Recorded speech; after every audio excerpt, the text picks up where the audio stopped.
Putting on our spiked shoes, metaphorically speaking, and walking the historic fairways of golf.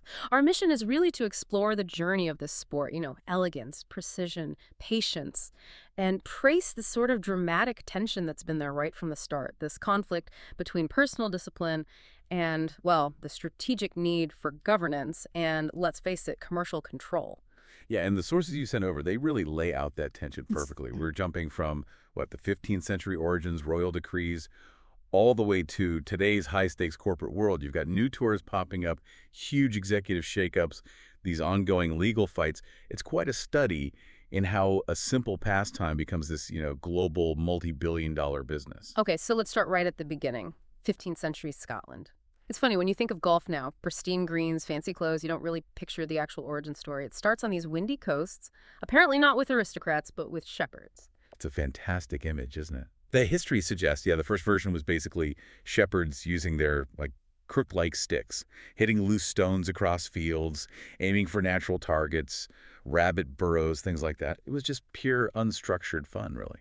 And that simplicity is kind of the core of this whole deep dive, right? How does that simple game, hitting stones into holes, become one of the most, well, structurally complex and refined sports we have? The answer seems to be it got popular. Really popular. So popular it actually threatened national security. That's the amazing turning point, 1457. Yeah. King James II of Scotland, he got so worried about how popular golf was becoming that he actually banned it, outlawed it. And it wasn't about morals or anything. It was purely strategic. Why? What was the strategic reason? Well, because his soldiers were just playing golf constantly. It was becoming this massive social thing. They were playing golf instead of practicing their archery. And archery was absolutely critical for national defense back then.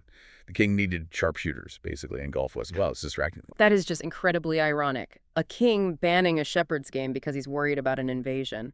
So the ban didn't stick forever, obviously. How did the sport manage to survive that? It kind of went underground, you could say. It kept its grassroots appeal. And then decades later, King James IV, who was actually the grandson of the king who banned it, Yeah. he fell in love with the game himself. He didn't just play. He publicly bought golf clubs and balls. That royal purchase basically lifted the ban. And that royal endorsement, that's the moment its history really took off, became irreversible. Right, so once it had the royal thumbs up, the structure needed to follow. Let's jump forward a few centuries, 18th century. What's the big milestone then? That's when it gets formalized. The founding of the St. Andrews Club in 1754, that's the really crucial date. It's known as the cradle of golf, and for good reason. They established the first written official rules there. Before that, the game was played differently all over the place. And the implication of those first rules. It's fascinating. It wasn't just about how to score. They actually wrote down things like, where you tee off, the penalty for hitting into water, standardizing it, making it something recognizable that could actually travel. Exactly. And from those standardized courses, those links in Scotland, Yeah. the game spread throughout the British Empire. And then, naturally, as it crossed the Atlantic to America, the way it was governed had to evolve again. Okay, so enter the American structure.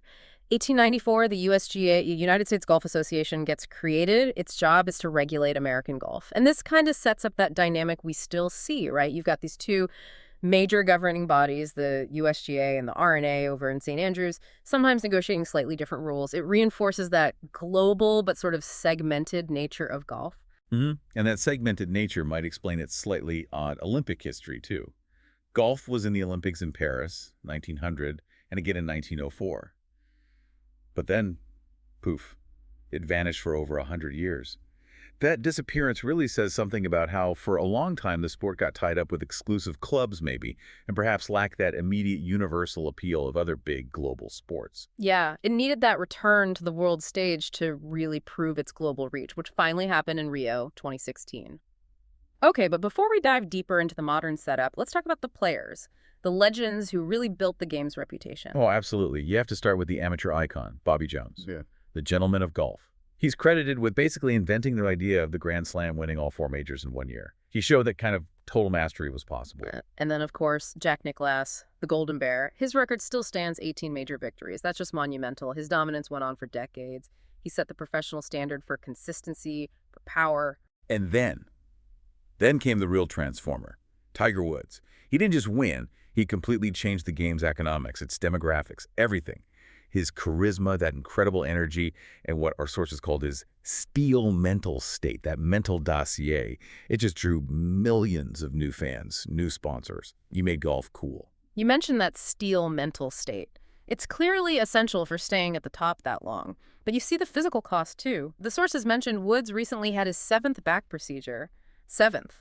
It just highlights the intense physical demands of the modern power game, that contrast between the mental perfection needed and the brutal reality for the body. Yeah, and that brings us right into the modern era, doesn't it? The physical toll is high, but the business drama, maybe even higher. Today, golf is just enormous. It's played in over 200 countries, something like 60 million enthusiasts worldwide. And that global scale, it demands a serious corporate structure. And right now, that structure is undergoing a massive overhaul. Yeah, we've seen really big strategic moves at the PGA Tour. It signals a fundamental shift. The new CEO is Brian Rolapp. He used to be the chief media and business officer for the NFL. That's telling. And he's been hiring other ex-NFL executives, left and right, commercial operations, strategic comms. And what's fascinating there is the implication, isn't it? Hiring NFL strategists. It's a pretty clear signal. The PGA Tour seems to be moving away from just managing tournaments. They're focusing really hard on monetizing media rights, structuring the tour like a dynamic entertainment league. Exactly like the NFL did so successfully. It's the governance reacting to huge commercial pressure. And with high-stakes commerce, you inevitably get conflict. The sources point to several active controversies right now. You had the golf legend Jack Nicklaus winning this huge award in a defamation lawsuit against his own company, Nicklaus Companies. I mean, that kind of high-profile legal fight just underscores how incredibly serious the business side has become. It really does. It shows the drama isn't just on the course anymore. And on top of that, these tour wars, they are far from over. There are reports that Livy Golf is still trying to shake things up, talking about signing a couple of recent PGA Tour winners for the 2025 season. The whole economic structure is still really fluid and, frankly, fiercely competitive. And then you have the sort of timeless human drama of top-level competition, like the Ryder Cup fallout that never seems to end. The sources mention the brutal home loss for the U.S. team at Bethpage Black and how controversial figures like Bryson DeChambeau just keep drawing both huge crowds and fierce critics. The passion in the game just often spills over into public conflict. But, amidst all that fighting the structural stuff, the financial maneuver, the core essence of the sport, that personal mastery, it still shines through around the world. We just saw Se-Young Kim set an LPGA record, ending a winless streak. Going back to 2020, she won the BMW Ladies Championship. That was just a moment of pure personal achievement, pushing past all the pressure. Yeah, and on the global stage, too, Tommy Fleetwood winning the DP World India Championship, that lovely moment with his young son joining him on the 18th green. Those moments remind you that ultimately the sport is still about the individual, the connection, the simple joy of hitting a great shot. So if we try and tie all this back together, connect it to the bigger picture, it really highlights that core contradiction. Despite all the corporate drama, the millions, maybe billions of dollars, the lawsuits, golf is still fundamentally a sport about balance, strategy, and maybe above all, self-control. That one swing, one ball, one breath, the whole history of the game, distilled into that instant of personal discipline. So what does this journey mean for you, the listener? Let's trace that historical thread one last time. The game was first banned way back in 1457 because it distracted soldiers from their duty, right? Personal passion undermining a national strategic need, archery. Now, jump to today. The strategic need is commercial success, big money. And the PGA Tour hires ex-NFL execs to master that strategy. The whole story of golf seems to be this constant push and pull between the purity of individual discipline, hitting the ball well, and the necessary but often messy strategic needs of governance and making money. The ancient game was banned because leaders felt it took focus away from mastering archery.